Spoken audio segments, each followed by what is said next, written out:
Hello, everybody. Thanks for being here today. We have a very exciting discussion and panel for you.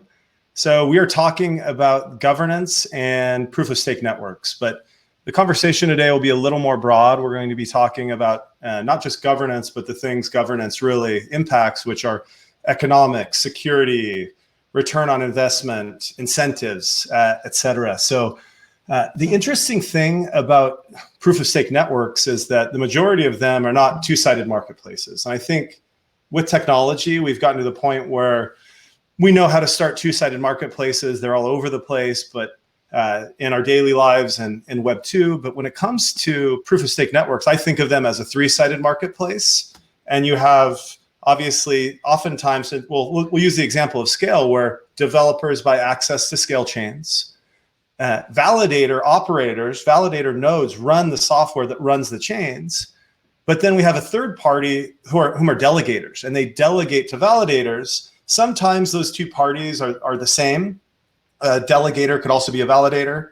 Validator may be delegating themselves, but typically we have three different sets, three different entities, and different people with different incentives, different economic perspectives, and it brings about a very, very interesting topic when it comes to governance. And I think we have the most phenomenal set of people here that all work in very different areas of the industry that all work to solve the same problems and make networks successful. So again, I'm Jack O'Halloran, and I'm co-founder of Scale and CEO of SKALE Labs. And it's my pleasure to now let the rest of the panel introduce themselves briefly, and we'll start getting into discussion. So please lead it off. I'll go top left in my screen. Chris, do you want to go? Sure. Hi. Thanks, Jack. Thanks for having me.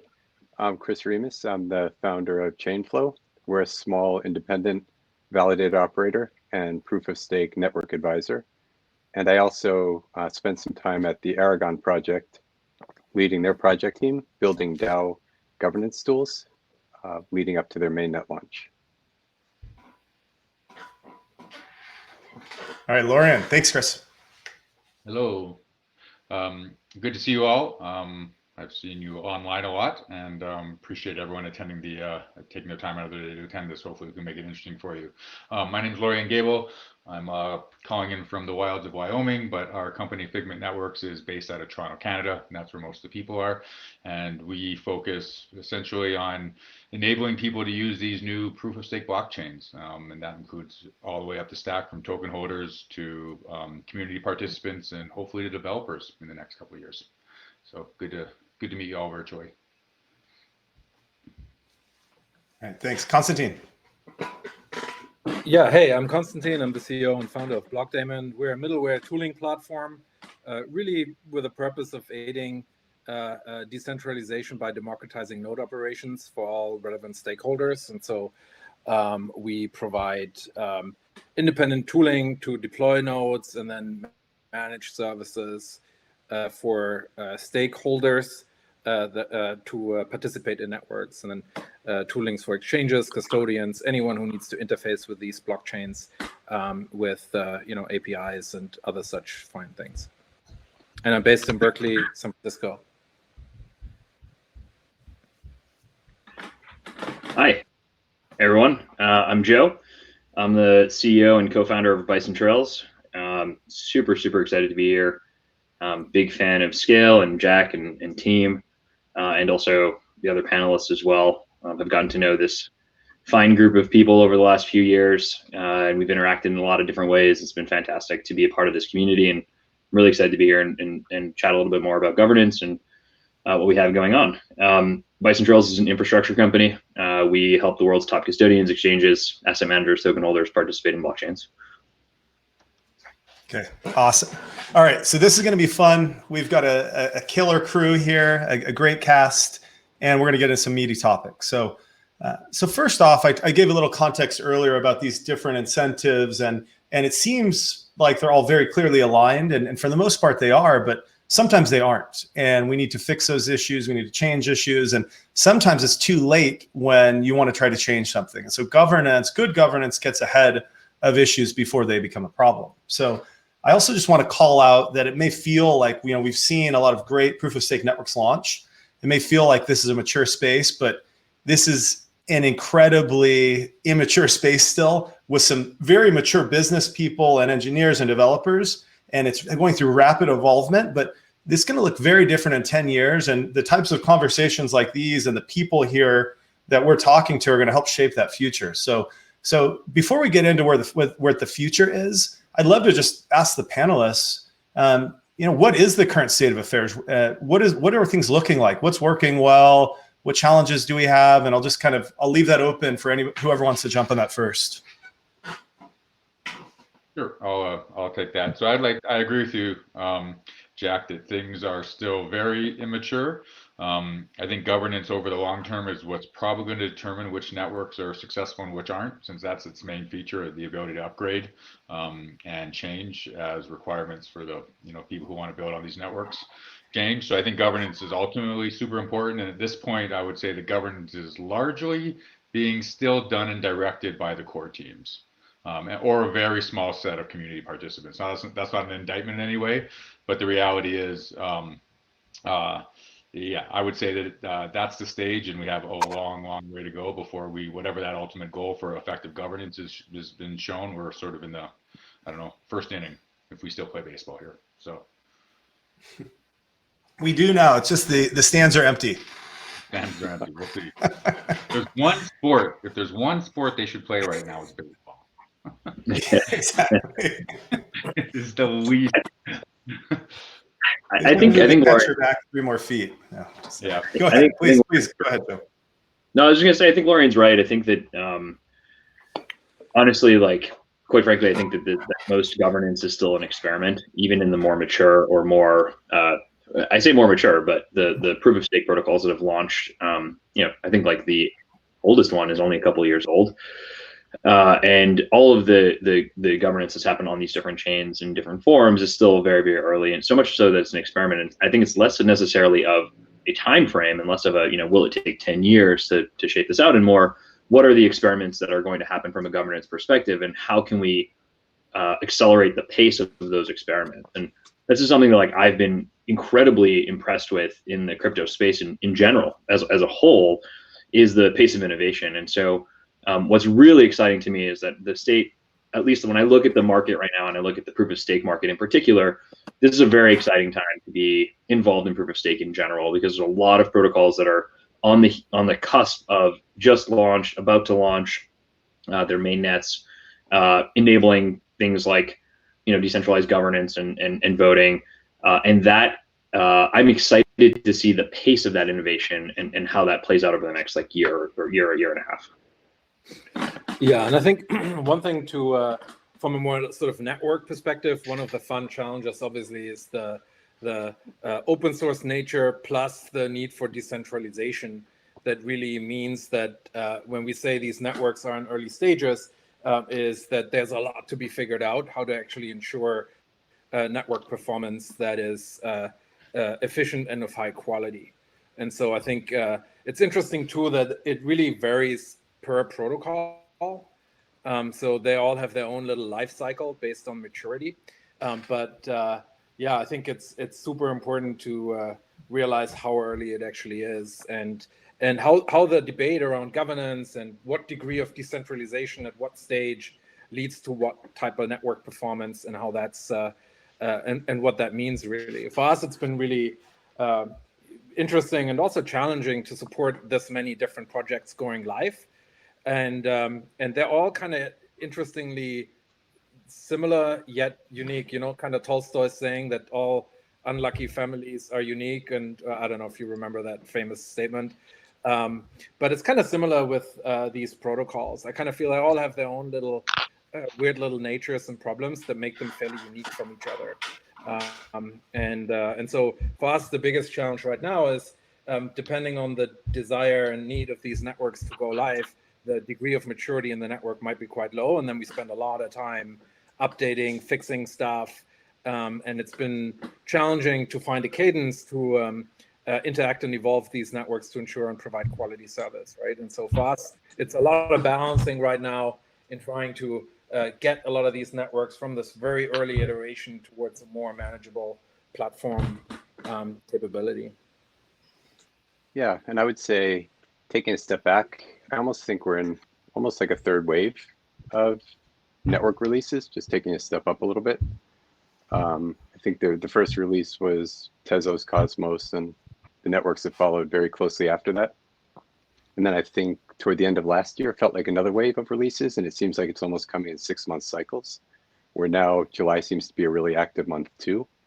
But I think, to the other panelists' point, it seems like we're very early in the governance stages, and one of the main challenges right now is how do networks launch successfully, while maintaining some degree of centralization, but then getting on somewhat of a predictable, consistent path toward decentralization over time.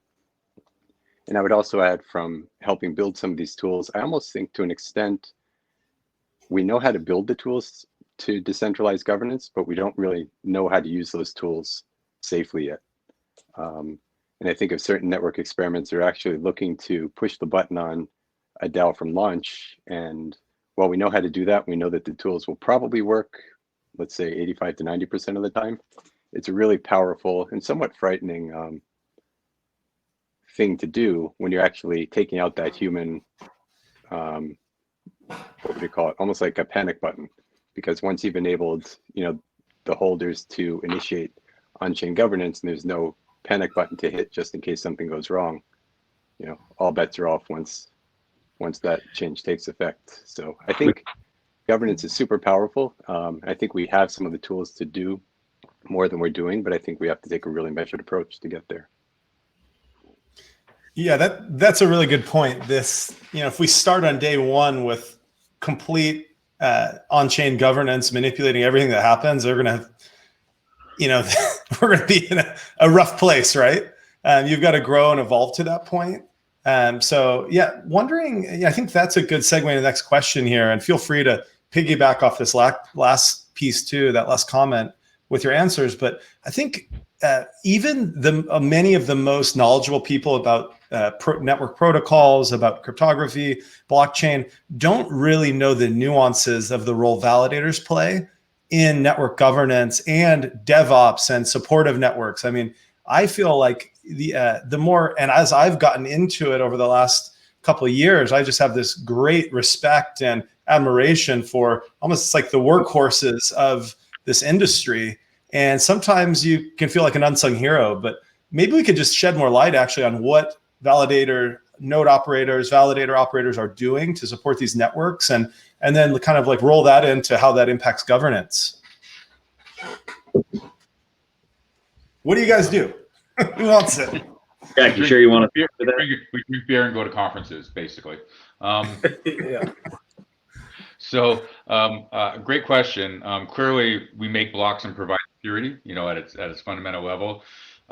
We realized pretty early on that we actually were going to have to be active in governance, and what we mean by that is we actually have people devoted to all they do is participate in communities and do governance on these networks for a couple of reasons. One, it provides us with better information, and then it also provides our token holder customers with better information. So we really see ourselves as kind of like the election commission meets shareholder service, a shareholder like distribution and proxy service. And unfortunately right now, or fortunately right now, depending on how you look at it, that requires actual people involved in these communities, managing the upgrades, et cetera, on a daily basis. So we've taken a pretty hands-on approach to that. I think you could probably be a perfectly fine validator infrastructure company and not do that. But we thought it was an area that people had to step up and actually do it, because someone's actually got to write the proposals, build consensus, et cetera.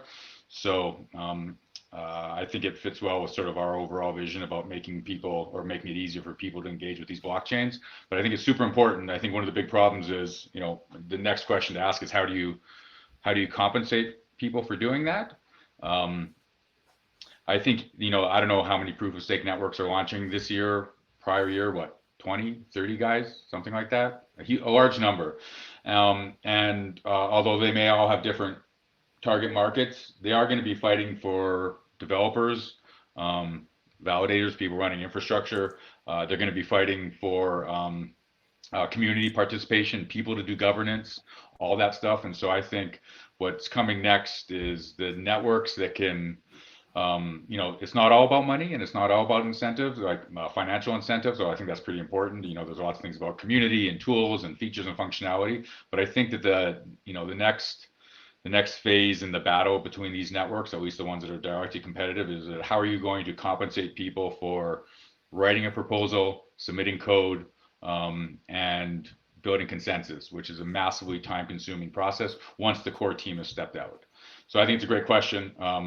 I would love to see someone submit a proposal on chain for $500,000 in inflationary tokens for running governance for a year. Like, I think that would be a test, or for doing the next big upgrade. And someone gets paid meaningful money, not $5,000 or $10,000, but like hundreds, 200s, 300s, millions of dollars for doing this work. Because in the end, that's how you're going to get people's attention, I think, other than all the soft stuff. So there you go. Have at it. Yeah.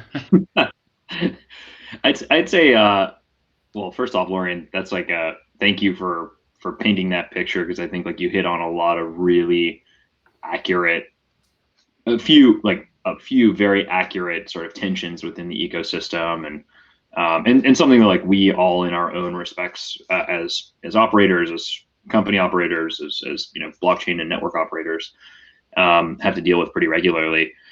I'd say that like we as a company have taken a pretty different approach to solving this problem. There's one thing you said, which is that you have folks that are dedicated to governance in the communities, and that's something that we, at Bison Trails, we've done a lot of as well. We have a tremendous amount of community presence, and we stay very engaged with protocol teams and help as much as we can. But Jack, your original question was kind of like, what do we do? And I like to almost simplify it as we quite frankly, take, no offense, but beta software and make it so that it can become reliable, and it can run in a somewhat reliable sense, so that we can create secure systems for people to trust them, trustless systems so people can trust them.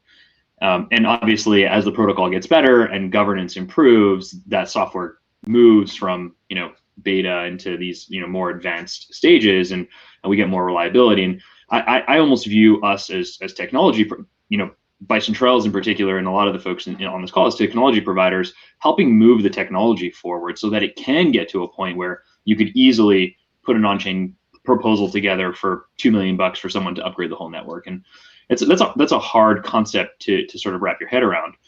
I will say that like our approach here has been, how do we make it possible? How do we make it possible so that anyone who, whether you have a technical background or not, can create stability around a brand new protocol? So you can participate in a network that's super, super stable, and you can run your own validators, your own infrastructure on this network, and build a product or service on top of it, assuming that it's going to work and it's going to be there and it's going to be secure. And that's been, that's been a core competency of Bison Trails. I'd say like we pay close attention to governance, and we want, folks in the community to understand it, but we've taken a pretty, as far as like, creating proposals or voting, we've taken kind of a slightly less proactive approach in a sense that we want to know what's going on and we want to help and understand what's going on, but less about like how do we push those decisions forward. We're trying to kind of stay agnostic.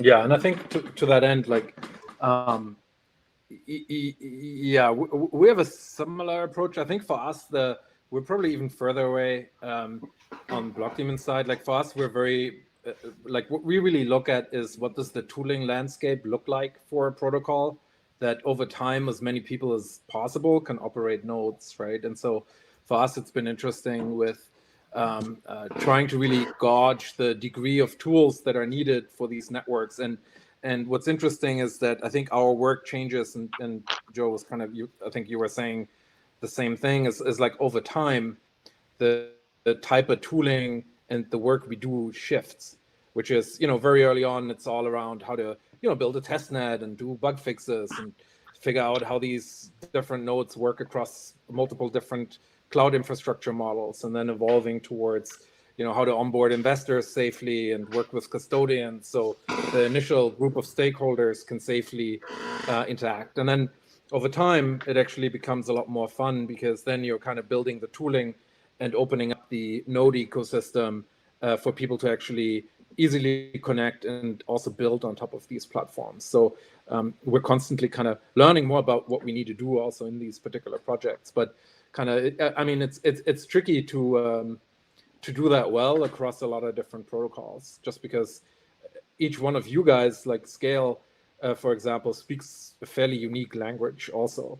And so we spent a lot of time actually trying to extrapolate what are the commonalities between these particular protocols so we can automate functionality so we actually have unit costs that work, right? And so one of the challenges we have is how do you run this profitably and over time, also to kind of go back a little bit to Lorien's take here, where the incentive mechanisms aren't always aligned with what's necessarily good for a network. Yeah, I guess maybe to summarize the topic too, I would agree with something each of the panelists said in terms of, I think, in terms of what do validators do? We secure the network at the base layer. We help turn the beta software into not beta software by doing tons of troubleshooting, filing PRs and, really helping the core team figure out what's working and what doesn't once it comes out of their testnet environment. And then to Konstantin's point, to the extent we can, build additional tooling to support more people participating in the network, whether that's as, through governance or through operating validators themselves. I would add from a smaller validator perspective, it's, really hard to keep up on all of these things. I find personally most of our time is spent running the stuff, running the systems well. But I also believe strongly in the importance of governance and participating in governance. So I almost see governance as an extension of the Chainflow set of values. So one of the things that I would like to see more of is more delegators actually paying attention to how validators are participating in governance and then choosing validators based on the values they see reflected in that participation. Yeah, great. So, hey, amazing feedback. I think later, let's make sure to get into real things we're seeing and things we think we should see. I'll ask that. So give you a little time to think about that. And when I say things, I mean topics for voting, like what should be voted on.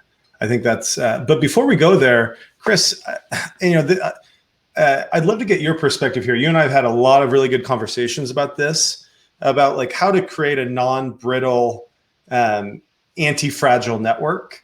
And the worst thing that can happen is if 2 or 3 validators run an entire network, right? And so what we need is big infrastructure as a service providers or like PaaS providers like the Bison Trails, Blockdaemons of the world, right? We need venture-backed, high-growth, bigger validator entities that do other things like Figment, but we also need agile, small teams that have high talent, high touch, and real engagement, like Chainflow, where and so there's all of these types of validator operators are critical to, in my opinion, to creating an anti-fragile network over time. And you have some great thoughts on that. We'd love to hear your perspective on that, and then also let other people weigh in, because I think we need all parties to win in order for these networks to be successful long term. Sure, thanks. Yeah, I mean, this is a topic very close to me, and I think about it a lot, because I do believe that the survival, hopefully not just the survival, but the ability for smaller operators to thrive really is essential to realizing or manifesting the true power of decentralization. And, it probably sounds like a lofty goal, but in short, yeah, I think it's important to have smaller validators participating along with the larger validators and the infrastructure providers.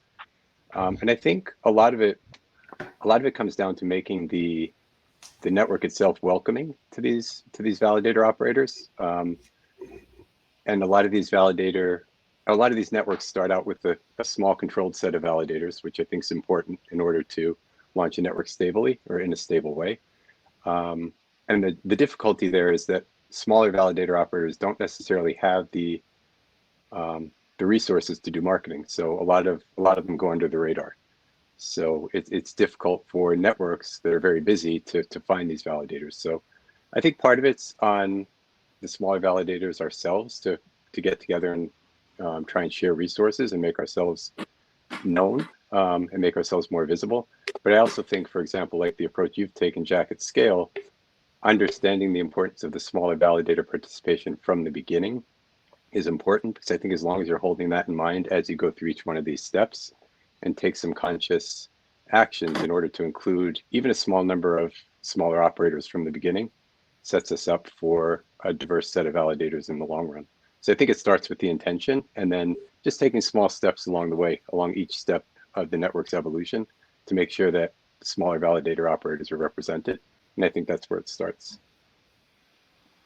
I think one other thing to add here is actually putting some of that pressure also back to the network, because a lot of the times, and it's interesting how different networks solve for that, but you know, you have really large investors who sit on a lot of tokens, right? And so the question is, what are their obligations to operate nodes?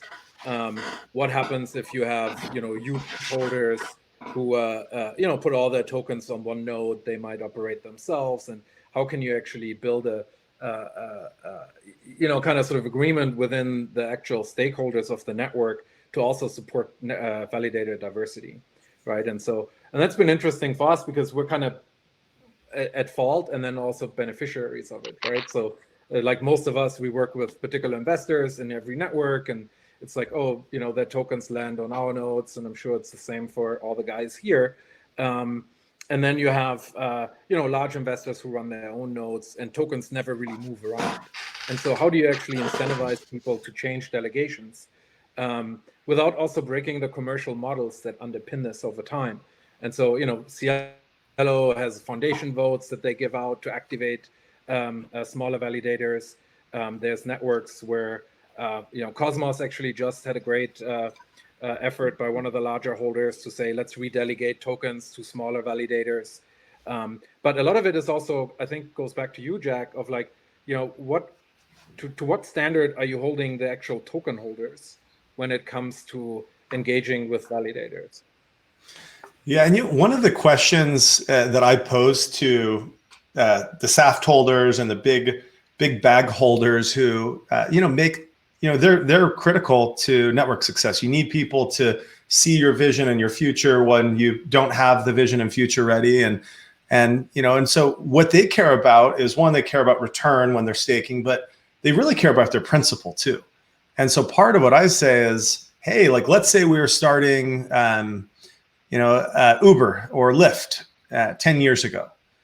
What sacrifices would you make in the short term to try to make sure you have gains in the big term or in the long term? And part of the question and part of the reason for that line of questioning is to get them to recognize that their principal and their investment is worth more if they make less return a month because they're paying validators, and if they spread that out amongst multiple sets of operators. So whereas it might feel like, well, I have more operational headache in the short term, or I want to squeeze that validator so that, you know, I get more, I'm going to like get 3 of them negotiating against each other. I'm going to go with one, and I'm going to get the best deal. Well, you might do that. You might have more ownership, but, you know, you could have like 5% of a $100 million network, or, you know, 3% of a $10 billion network. Pick which one you want, right? So that's where, you know, and then you have to, ultimately, it's a free market. They can do what they want, but getting people to think that way actually helps the broader incentives, and it creates this win-win-win across, you know, delegators, validator, node operators, and developers. But do you think that works if it's not systemized?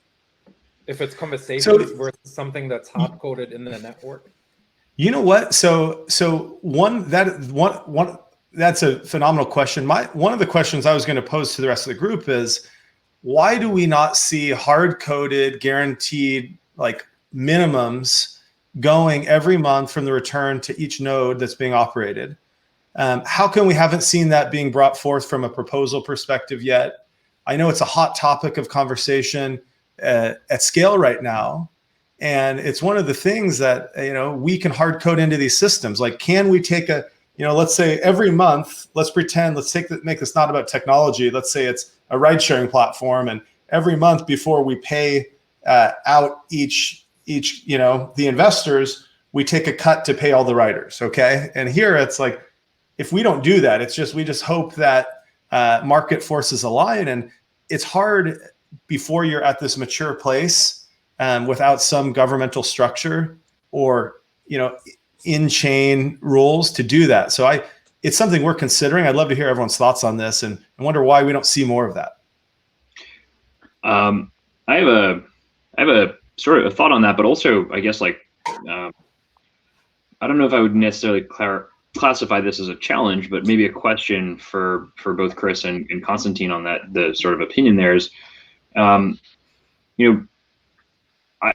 I think we, as a company, we totally agree that there should be lots of different validators for different purposes. But I think I sort of would ask the question, what is the responsibility of a validator and where should it actually be?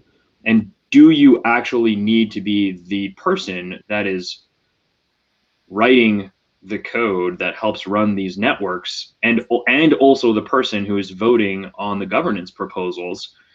I think that as a company, we have taken a stance that crypto for far too long has lived in this idea of, if I do anything, I have to do everything up the stack from start to finish. And I actually think that that's a hindrance for the ecosystem.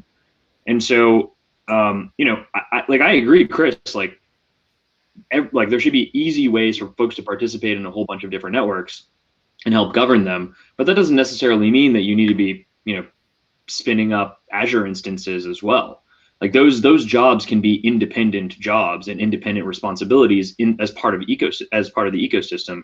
And in a lot of ways, Bison Trails as a company has been committed to that process of making it easier for folks that are non-technical to participate, folks that don't have the resources, to do marketing or, for instance, to hire engineering to be able to participate in these networks. So I'm actually curious, is there a reason behind, hey, we need to do everything top to bottom that is driving that thought process, or does it make sense that there's maybe multiple splits along the stack? And then Jack, I think your other question about sort of democratizing payouts is really interesting, and I'd love to talk about that too. But I'm actually really curious, kind of the thought process there, especially your stance is, and I know you said it's close to you, Chris, it's something you care about a lot. Yeah. So I think to clarify, I don't know. Yeah, I don't necessarily agree that someone has to do the full stack to participate. I do think, and I'm not sure, you've got me thinking about why I think this way, but I do believe that if you operate a validator, you should be active in governance. However, I don't believe that in order to be active in governance, you need to operate a validator. So I think, to me, that's where that difference lies. I think, I think more delegators should be participating in governance. I think the validator, when chosen carefully, could be the proxy for the delegator if that's what the delegator chooses. But I also think the delegator should be able to participate in governance directly. And I had another thought along those lines. But yeah, I think that those are my initial 2 points. Should definitely be it's a great business idea. For anyone listening on here, figure out the incentives and run a governance service across multiple networks. Figure out how to engage token holders and run. I don't know if it's a venture scale business, but it might be a pretty cool business, especially if there's on-chain payment mechanisms. There you go. Start unbundling that stack.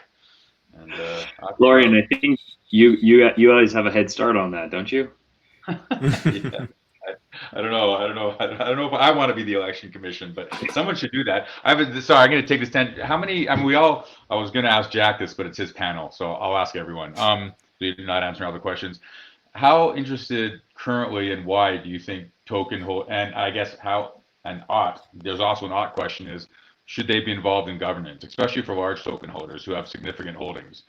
My sense is that less than half of them really care about governance, or at least doing governance. I think probably that's not reflective of their financial holdings, but I don't know. Do you guys have a thought on that? Certainly traditional VCs love to sit on boards, or often want to sit on boards, which means you're partaking in governance. So the question is, in all the token holders you've talked to, Jack, in SKALE, how many have asked you about governance? I'm guessing one.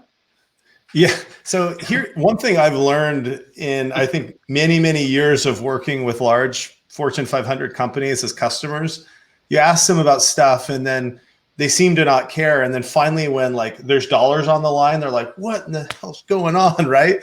And, so this will come about. There will be a time when they're like, how come you didn't tell me about this a year ago and I would have gotten involved. It's like, we have been. We send you, it's there. It's in GitHub. And they're like, I don't go there. But what will happen is, and I'll just use Scale as an example.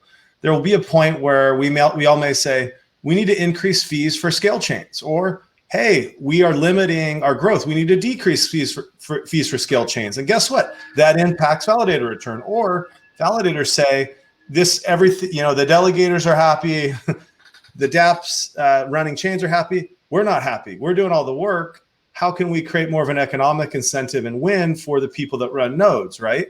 And guess what? That money comes from somewhere. Either dApps pay more or delegators give more to validators. And so I think governance gets real when it comes to talking about return. 95% of things that are governance oriented, I think most investors or large token holders probably don't care. And the people that care are the people running the nodes. So I think we're going to have a lot of interesting, juicy things. And I think some networks are going to get forked because frankly, they have bad economic structures and poor systems to change them. Or ineffective governance. Can't upgrade quick enough, can't deploy code quick enough, can't do consensus quick enough, etc. And I think there's actually empirical data there, right? Even on Cosmos and stuff. I mean, some of the largest nodes with nodes that had zero fee structures, et cetera, right? Like, so where clearly people purely care about, like, I just want to make as much buck for my token. I don't really care about anything else. And I think that's kind of always an interesting setup. The other thing I think is interesting around decentralization is the sort of, what degree of decentralization is needed, and do networks perform better that actually, kind of hard code who are the node operators and ensure that it's not necessarily an open field, but a field where different capabilities are decided on early, right? And so I'm always curious because initially, obviously, we're all about decentralization, yada, yada, yada. But then in terms of network performance and stuff, very often it defeats the purpose. And then you have these different structures. For example, like Libra, where Joe obviously is an association member, where the idea is to actually make it a condition upon investment for people to operate a node, and the association decides who gets to have that privilege. And so there they have the opportunity to enable diversity because they can actually hard code it, right? By actually selecting people that aid the network. And then on other networks where it's purely token economics, you're quickly at risk of exchanges, listing companies, wallet companies, ultimately taking over running these. And what would be interesting is actually a proxy business for wallets, right? And so, because most guys have their tokens sit on some wallet or an exchange and ultimately yield that responsibility to the respective wallet and exchange, but who knows what their motive is, right? So governance right now, kind of boring. I'm surprised we got 50 people here approximately. That's awesome for governance. But as soon as people start building on these networks, and there's lots of applications, then it's probably going to be super interesting in both positive and negative ways. Like, people are going to give a shit, right? You'll be like, if you're an application, you're going to care about every specific upgrade, and it'll be a fun topic. Yeah. And Jack, to like hit on, I think maybe one of the ideas, the question you had about like, why isn't there a minimum sort of economic payout or call it a universal basic income for validators, so to speak. It's because I think that just gets priced into the token economics. I think if you did, it would be predictable, and then folks would be creating financial products around it, and it would be priced into the token itself. And so it doesn't really work that way. It doesn't currently work that way. It could work that way. And I think I kind of agree with Lorien. It's like, this is about hitting scale. This is about, pun very much intended.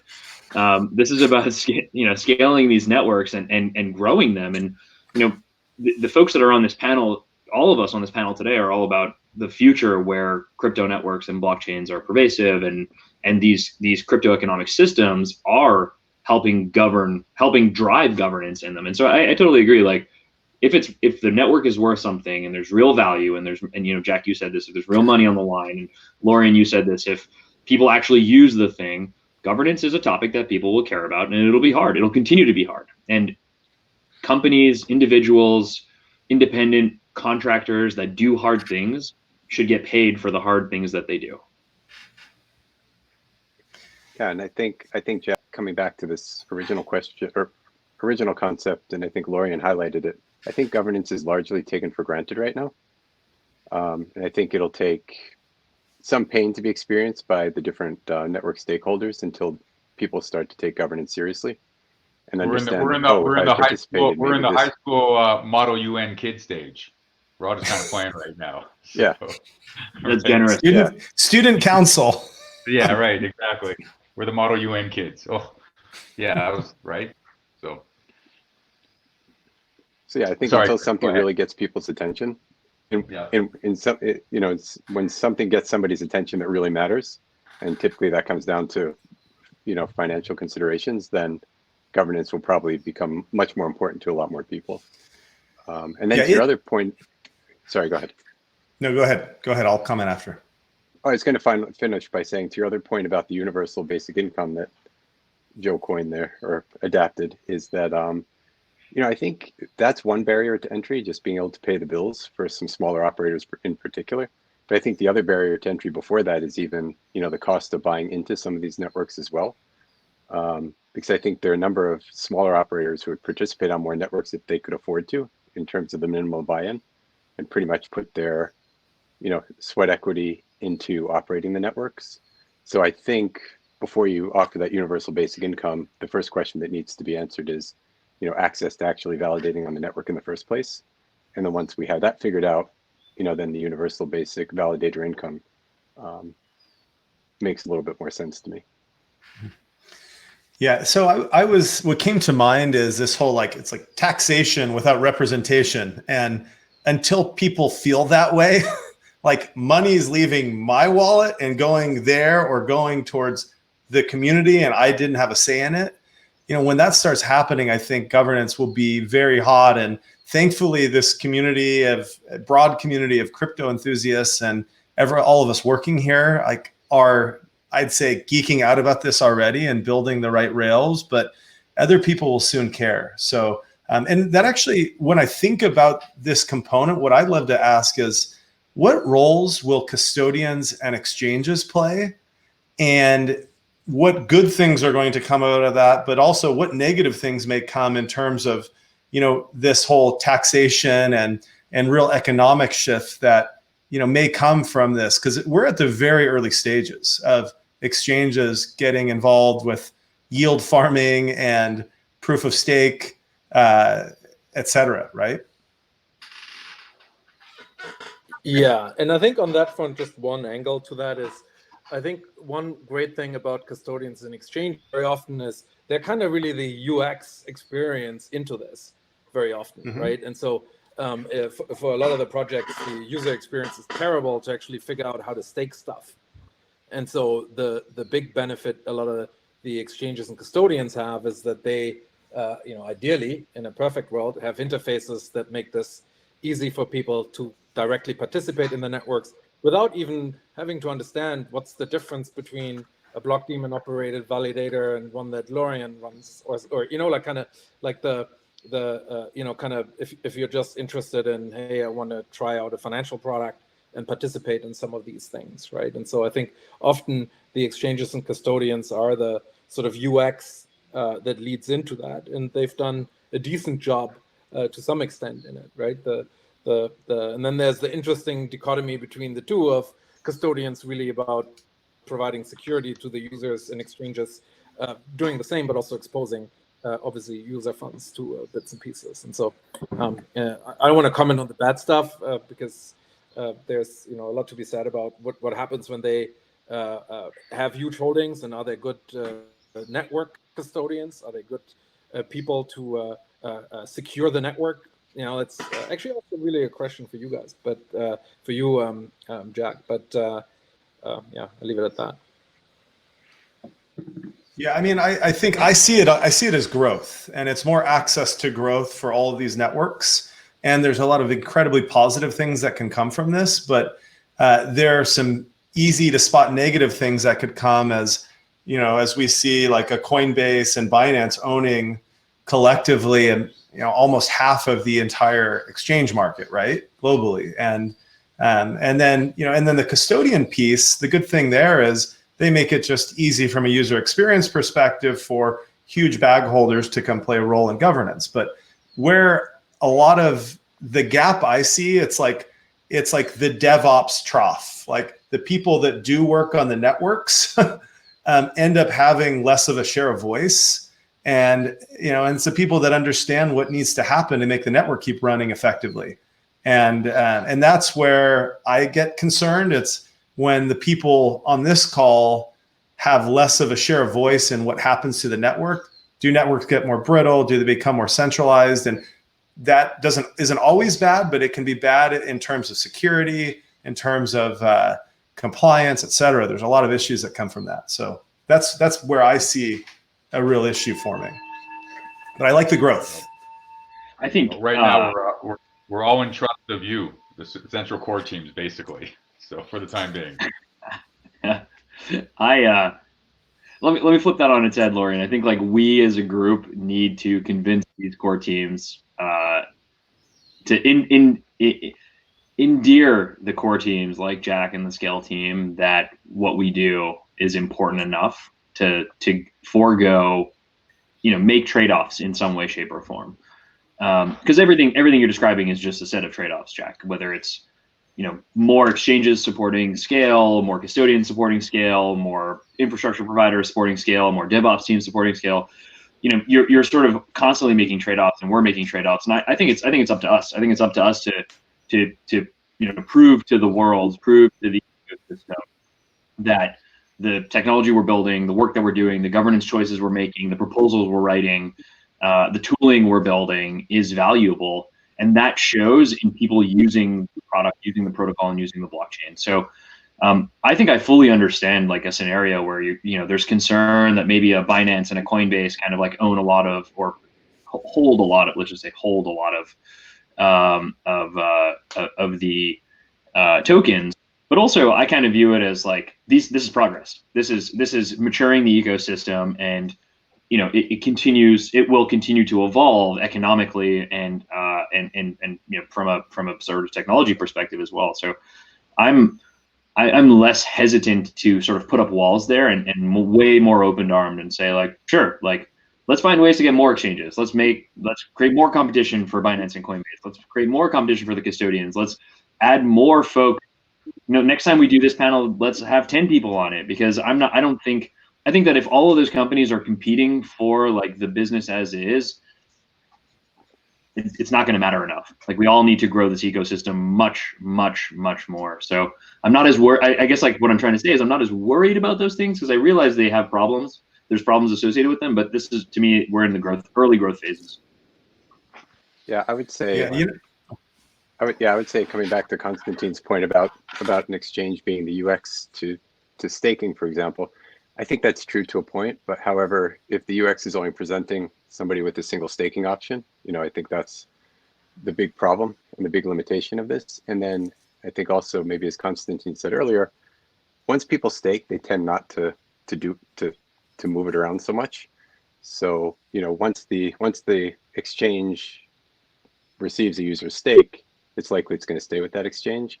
And then one point I would add is, if you look at the Cosmos list on Cosmos Station, of the exchanges who are offering staking, I mean, you'll see very clearly how at least one of those exchanges thinks about governance, because I don't think they voted on any proposals yet. So I think that's an interesting observation. But then I think, coming back to this other concept of governance, I think one of the things we're talking about when it comes to decentralizing away from the core team is resource allocation. And I think that's a really important responsibility of the governance process. How are those resources allocated? And I think there's going to have to be something done so those resources can get allocated away from a core team eventually into the hands of other network participants who are able to then take over the running of these networks. But I think it has to come through the allocation of resources, because a lot of us, I feel like right now, are being asked to do certain things within the network and improve on that network, but the incentive alignment isn't quite there yet to do that. I do think just one tiny piece on this. Like, I think that this idea of creating over-indexing on incentives for early participants is important, and potentially subsidizing parts of this work is really important.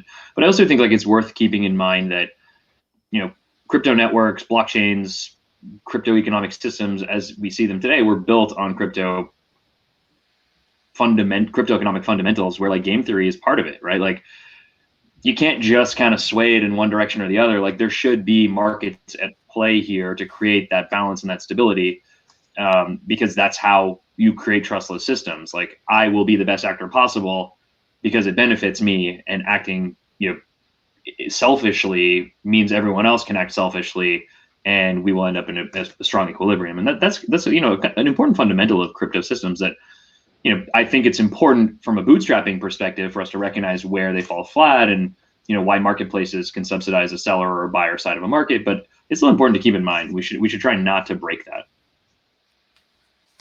Yeah, and you know, that also, actually Go ahead. Yeah, no, go ahead, just actually to put a little more fire to that is one of the big reasons these projects fail is often the vesting schedule of tokens of the founding team. You know, and so like we can talk about the sort of politics of you know, validators and stuff, but you know, it all means very little if the basic economics from the beginning create instability in the market, right? And so you know, maybe to kind of make it a little more beefy, how have you guys thought about that at scale? Because that's always interesting when we look at, like, you know, what does this actually look like on the vesting side, and how dynamic is that market really, you know?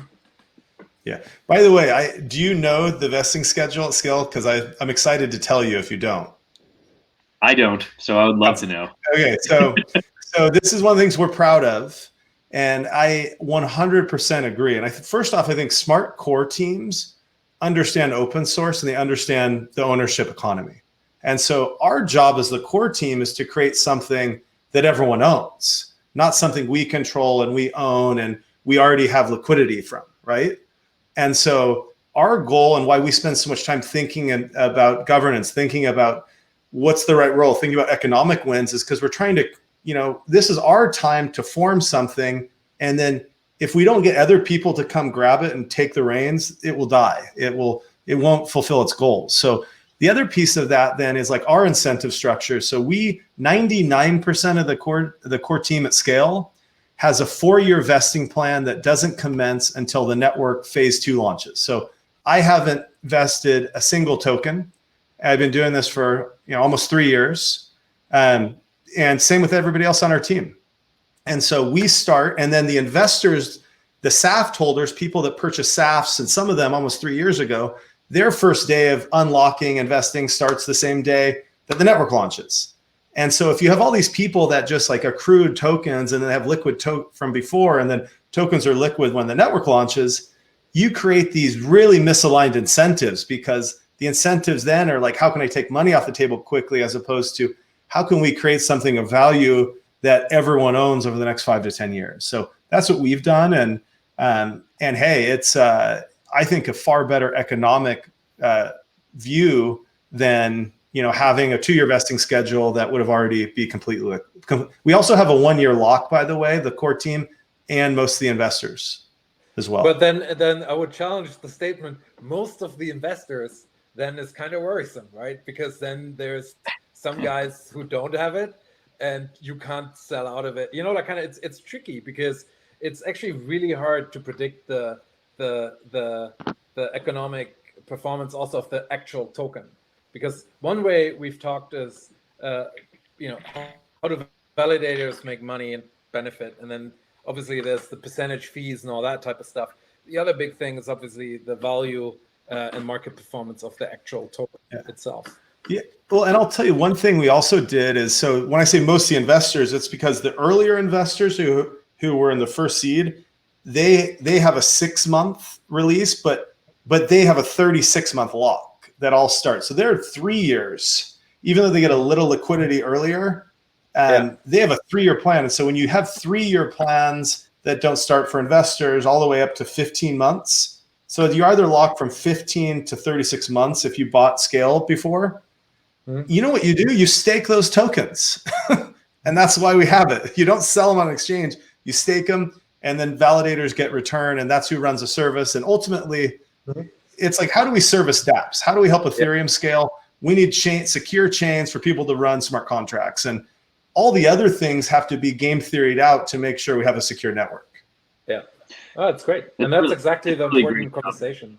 Yeah, totally. Like that's actually, and you'd be surprised, at least from our perspective, how often that thought has not occurred the right way, and how hard it is. You can talk about governance as much as you want. If that's wrong from the beginning, the one thing about governance I've learned is that nobody is gonna increase. Like there's on-chain governance is very Darwinian.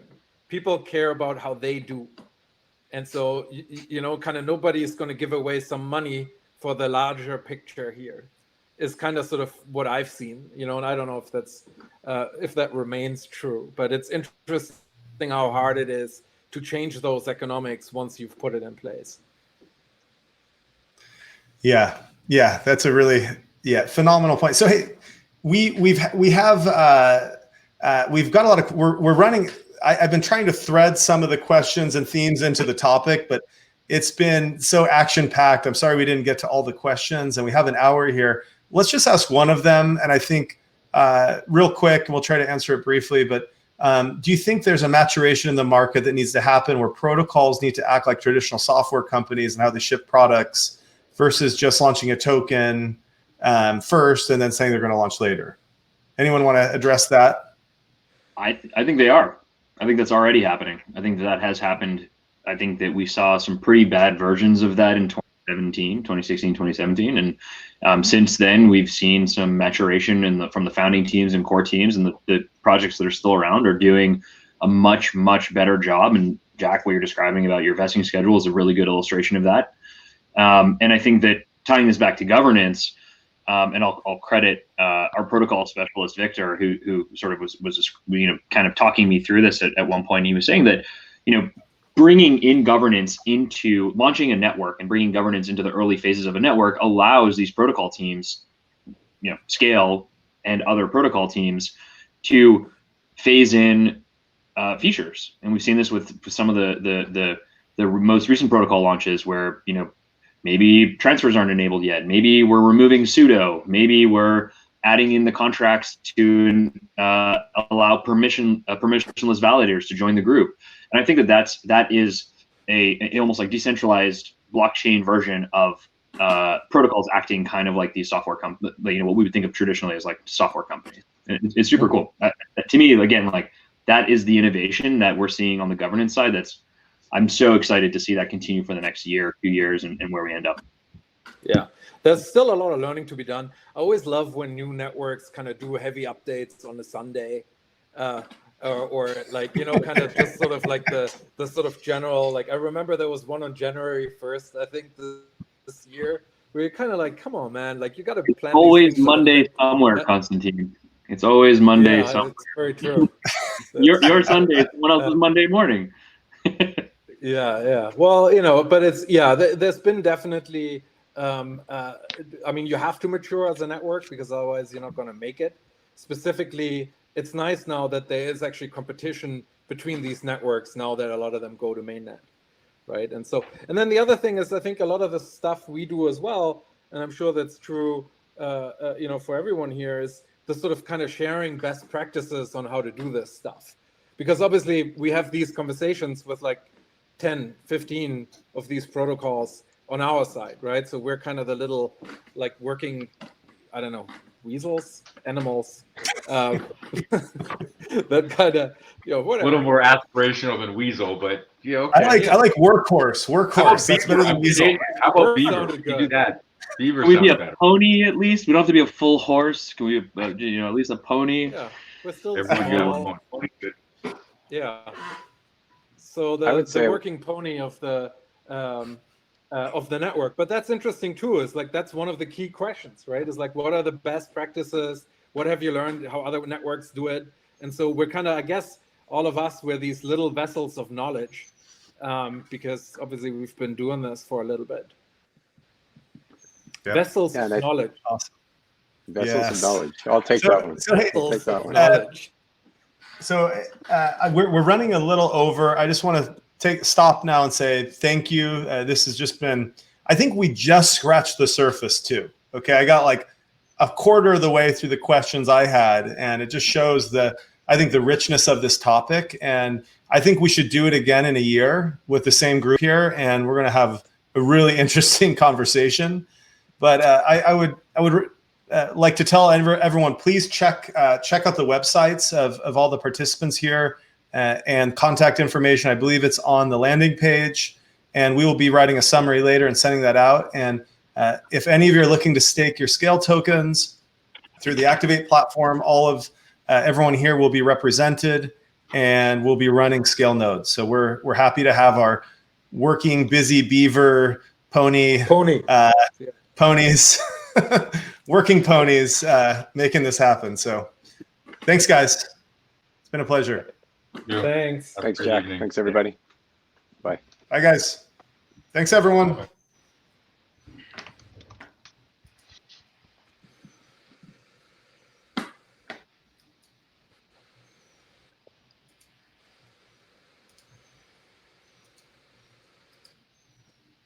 Bye. All right. So Len's got to end the meeting, I think. And everyone can just feel free to see you guys. All right. Take care. I want to hang. Yeah. I'm gonna Stage close the browser. left. Bye. Bye, guys. Take care.